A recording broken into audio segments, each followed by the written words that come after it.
बिस्मिल्लाह। मैं जी बेआसला, मेरा कोई भी अग्गा पिछा रोलदा फिरना। पुत्र मार गए ने, बीवी मार गई है, धीआं मार गई। सारी मैनू जी खांसी है, साह रुक जाता, डिग पैना, चक्कर आउंदे। हाँ जी, मंडे वाले मैनू लई फिरदे जी। इन्हें बजुर्ग आदमी ने नबीना ने, इन्हों का कोई सहारा नहीं। महल्लेदार इन्होंने दवा दारू करा छड़ते हैं, रोटी पानी लिया छड़ते हैं। ये बयाल इन्हों की मदद करते हैं, इन्हों की मदद की जाए। ये हकदार है ने, ते बजुर्ग आदमी ने, नबीने ने।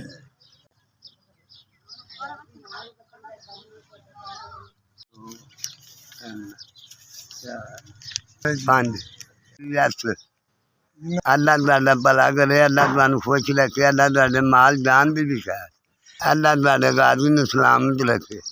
मैं 5000 की मदद की सी, तरक्कियां देवे, अल्लाह बहुता देवे, अल्लाह इन्ना कुछ देवे जिमें समुंदर च पानी। अल्लाह मैं तुहाडे हक अंदर दुआ करांगा, मंगदा रहांगा दुआ।